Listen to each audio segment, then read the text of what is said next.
Okay, look at what I got here. I got a notice of change for semi-annual reporting for household for CalFresh here. My name's been blacked out, or my address has been blacked out.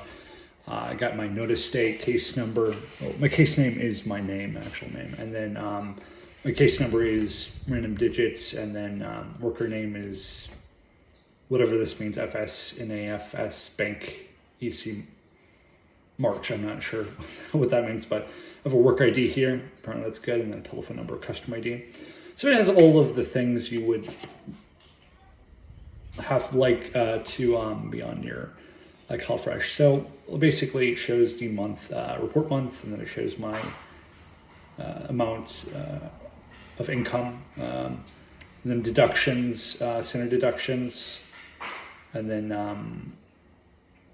yeah, I'm not entirely sure what a standard deduction is, or a total deduction for that matter, preliminary adjusted income, and then housing expenses, and then all the other ones, utility expenses, adjusted net income, CalFresh allotment, less over issuance, $1 total CalFresh amount, allotment, and then a CalFresh household size is 1, your IRT is so much here. So yeah, I mean, it's all basically here. And then basically they increased my benefits from 264 to 277.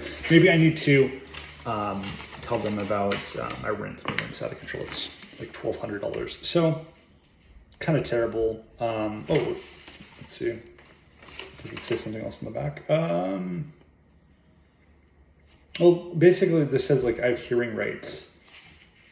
I think they print this on about every page, basically, that I know of. I mean, I've always gotten it just where they put a report on the back where you have a hearing, and then they also have that notice of languages they put in the piece of paper. So, you know, it's serious, right? This will have like little numbers on the side here. Like this one has like a IP code or something like that. So it's all from the county of San Diego. This is like the office in El Cajon, which is in San Diego. So from the state of California Health and Welfare Agency, California Department of Social Services. So it's not crazy or anything. You can ask questions and just call them up, call your welfare office. This is basically a review, and I can go over the your hearing rights here. Your hearing rights, see also PUB 412, maybe publishing or something. It's cds.cal.gov. Info resources, one word, and then / state-hearings. So then it says you can ask for a hearing if you disagree with a county agency action or failure to act. You have 90 days to do so, starting the day after the date of the notice. After 90 days, you must prove you had a good reason for asking late. Doesn't seem like it's very accommodating. 90 days isn't very long. Especially if you move and you're disabled, your Social Security automatically stops. So you'll have to wait a month. Maybe live in the shelter if you don't declare it somehow. I mean, you'd have to get a formal hearing or something like that. I'm not sure. Can you ask for a hearing for a review to review your benefits for the past 90 days? If you ask for a hearing before the date of the change, your benefits will continue unchanged to CalFresh, and if you don't recertify when due. It has online, call, fax, in person here, information it's mailed to. And then the hearing request, a hearing issue involves, it says you write your benefit program in there. And then in San Diego, it's already written, I want a hearing because, and print name, birthday, and then add all the information. You can select that by video, by telephone, in person, or just have no phone or internet access. So that's basically what you can, and if you need help, you can go to Legal Aid Society of San Diego. So that's in San Diego, and then there's one in North County. So, and it's interesting. It's interesting. So I mean, you know, yeah, I mean, you could request an interpreter for your case in, you know, number of languages: English, Spanish, Arabic, Armenian, Cambodian, Chinese, Farsi, Hindi, Hmong. Do I know where that's at? I don't. Maybe an island or something. I'm not sure. Japanese, Korean, Lao, Mian, Punjabi, Russian, Thai, Tagalog, Ukrainian, and Vietnamese. So it's interesting. So coming from the state of California. Sorry for the interruption. It's my roommate who's a spouse. So So here's the number in case you need to call the hearing rate company. It's call toll free 800-743-8525. And then, so, I mean, this is basically what it is. I mean, without food stamps, some families wouldn't survive at all. They would be living on the streets, they'd be dead. So, it's just a way of the government, appreciating, people who might need the extra help. And there are social worker programs or social programs that help maybe immigrants or refugees. But there's requirements for all those things. So this is kind of an example of, what kind of services you would get basically from reporting your income and stuff like that. So, I mean, San Diego is already a pretty expensive place. So it's not like you wouldn't need food stamps usually. Most people, or a lot of people do have food stamps. Students, all sorts of people. So yeah, it's almost normal because it's so difficult to find more inter-commerce work like farming or manufacturing, things like that. It's not applicable here. Even slaughterhouses are not here.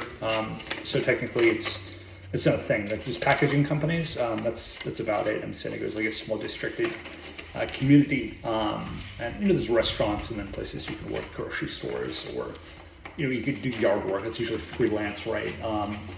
But yeah, there's not a ton of certified places to work. I mean, if you work at like a retail store, that's about it. San Diego has maybe beaches. Like you can get a city job, but you probably need a degree. I've heard of people getting jobs in the city with associate's degrees, but yeah, don't expect like too much of work. It's going to be like minimum at best. Bachelor degree is required, and that's actually a bummer because I didn't have a degree until my 30s, so it was a little bit difficult. I would say with social order, like the schema I wouldn't consider it a stratification. I would consider it the policy would improve with more community action. Like it's how it is working, it's how it works, it's how policy is driven. So it just takes those, formal means like communicating or talking to each other.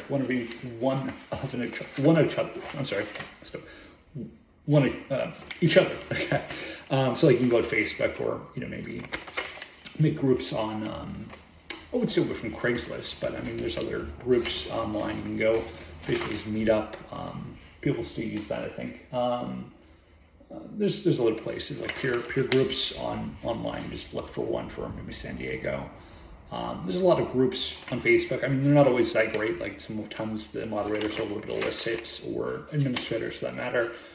And Facebook isn't really moderated, so you have to take that risk. But if you take the time to look up the idea of the group, maybe you'll get somewhere, and you'll be able to socialize or communicate some sort of policy overhaul.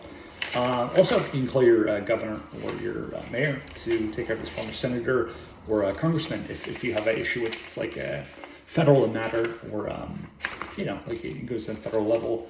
You'll probably have to contact your senator or congressman to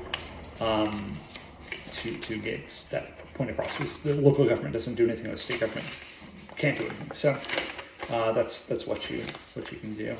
So yeah, this is a review of the kind of San Diego food stamp application, or for CalFresh notice of change for semi-annual reporting household. So I'll put that in there just so